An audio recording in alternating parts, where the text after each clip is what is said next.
제가 이전 영상에서 이제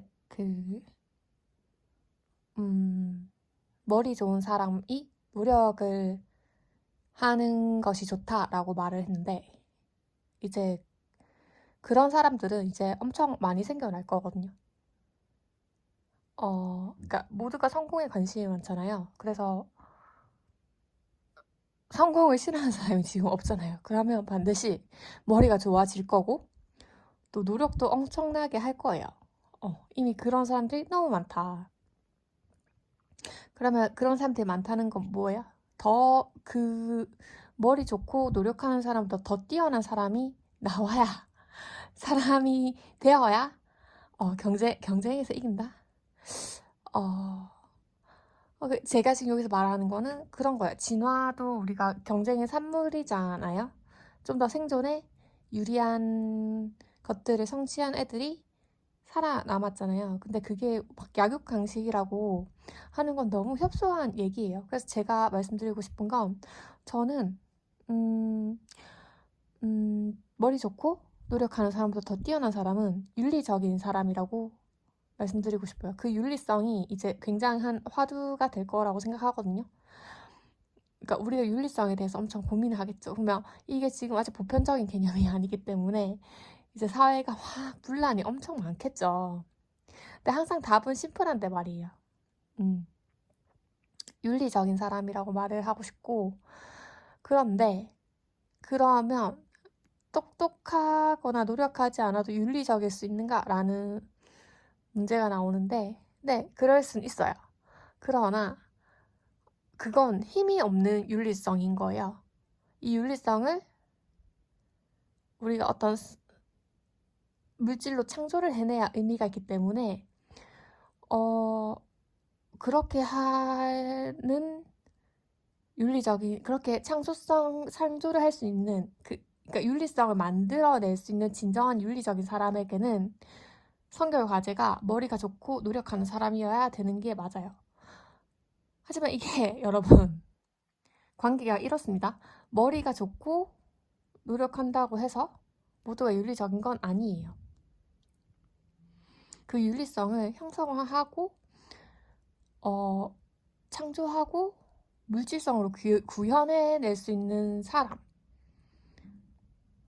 그런 사람이 되기 위해서는 어떤 직접적인 능력과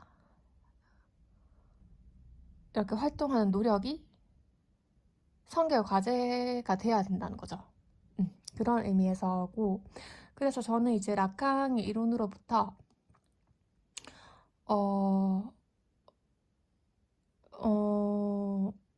좀 더 적극적인 어떤 그런 윤리성을 실체화하고 있는 사람이 지잭이라고 생각합니다.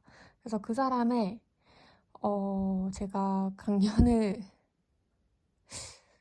강연 하나만 봐도 더 좋은 것 같은데, 강연을 볼지 일책을 볼지 고민이 되는데,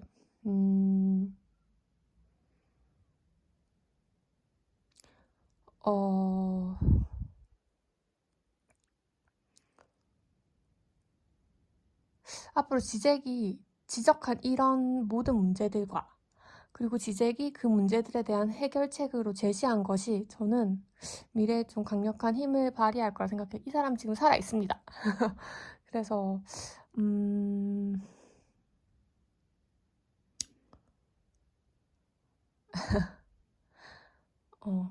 개인의 윤리성일 뿐만 아니라 윤리적인 사회에 대해서 고민을 충분히 하고 있는 사람이고, 이 사람이 쓰는 어떤 생각이나 글이나 또 이 사람이 주장하는 어떤 사회 형태에 대해서 우리가 좀 볼 게 되게 많아요.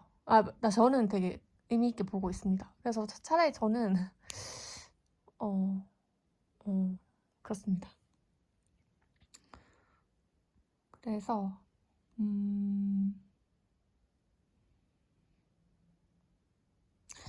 그러면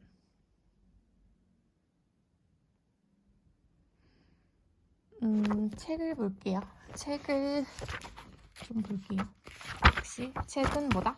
끝에서 봐야 찐이다.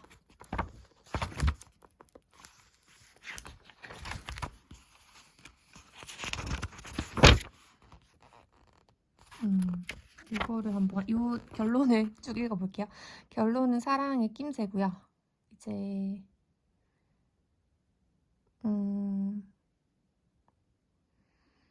사랑의 낌새라는 내용이고요. 2002년 봄에 미국에서는 미국과 이스라엘의 국기와 우리는 하나다 라고 새겨넣은 기장을 자랑스럽게 차고 다니는 사람들을 만날 수 있다. 현재의 전 세계화 이데올로기, 정치적 구성 좌표 내에서 유대인들의 이런 새로운 역할, 미국 지배의 전 세계 자본주의에 대한 그들의 각별한 연결은 소름 끼치는 위험을 잉태하면서 폭력적인 반유대주의의 폭발로 가는 길을 활짝 열어둔 셈이다.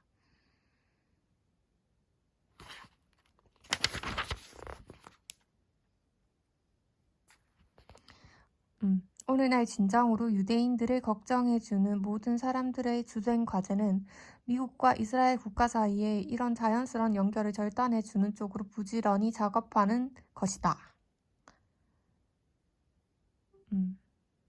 이런 게 전 좀 와닿더라고요, 이런 생각들이.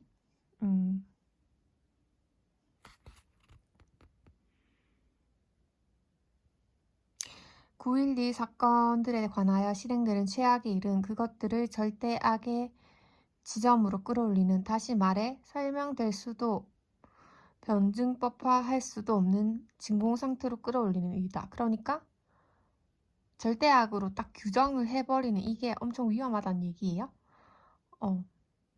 그것들은 쇼아와 동일한 부류에 올려놓는 이름 모독이다.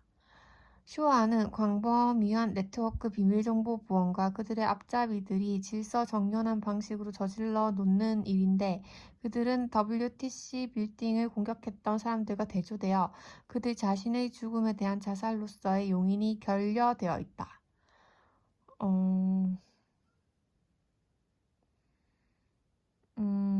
쇼아, 그러니까 유태인 사태랑 이게 뭐가 다르다고 이렇게 말을 하는 건데요. 왜 지금 이 9.12 사태랑 그 유태인과 가해자들의 관계가 다르다고 하냐면, 이 9.12 사태에서 어떤 이슬람인들은 그들 자신의 죽음에 대한 자살로서의 용인이 결단되어 있었다라는 거죠. 그래서 한나 아렌트가 분명하게 밝혀주었듯이 그들은 자신들의 직분을 다하는 익명의 관료들이었고, 이건 그 유태인과 가해자들이에요. 그러니까 그 전범이라고 할까요? 전범? 그 독일 나치의 이제 일원이었던 그 사람들은 좀 보면 자신의 죽음에 대한 자살로서 용인이 결여되어 있었다라는 거예요. 그래서 한나 아렌트가 나오는 거예요. 그 무지의 악이라고 하죠. 생각하기를 포기하는 악인데, 지금 이슬람이 9.12에 했던 그런 테러는 생각하지 않아서 바보라서 그런 게 아니라 그 자신이 한 인간으로서의 뜻을 가지고 자살 테러를 했다라는 점입니다. 그거를 지색은 정확하게 지적을 하고 있고요. 아무튼 그런 얘기거든요.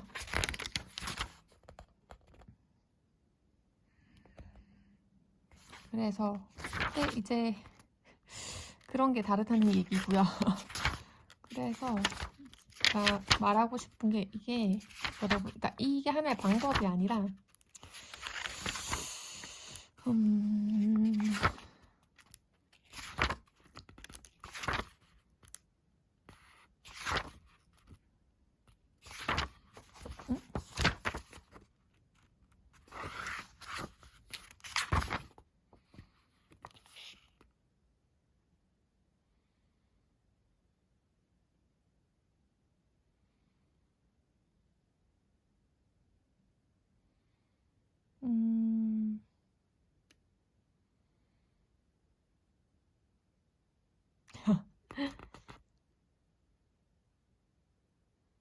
뭐 이런 생각인 거죠, 여러분. 이게 근데 받아들여지는지가 사람들이 이제 난리를 치니까. 근데 사실 조금만 생각해보면 틀린 얘기가 결코 아니거든요. 그거를 읽어 드릴게요.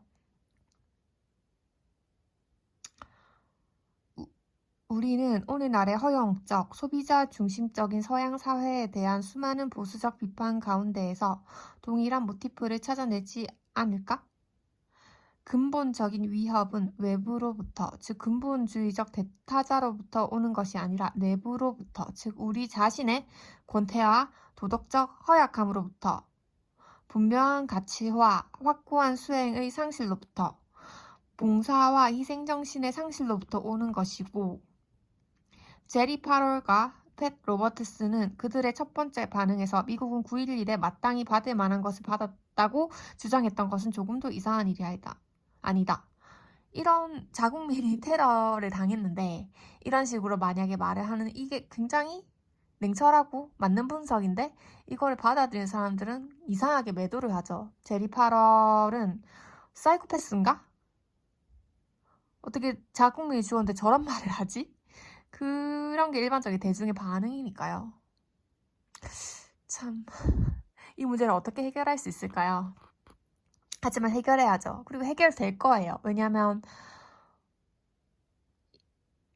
이런 사태에 누구나 책임이 있다라는 것, 공동으로 살아가는 사회에서 누구도 악이 아니라는 걸, 그게 가장 맞는 내용이기 때문에 우리가 그걸 수용할 수밖에 없게 되거든요.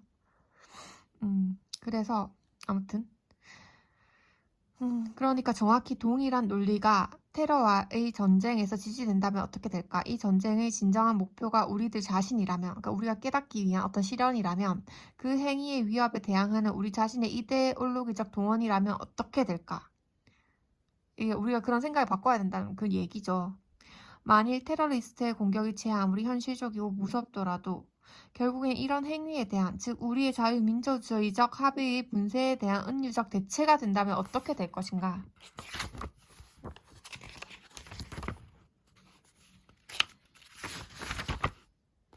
어머, 끝이네요. 아무튼 그렇습니다, 여러분. 결국 윤리가 뭔지라는 거죠.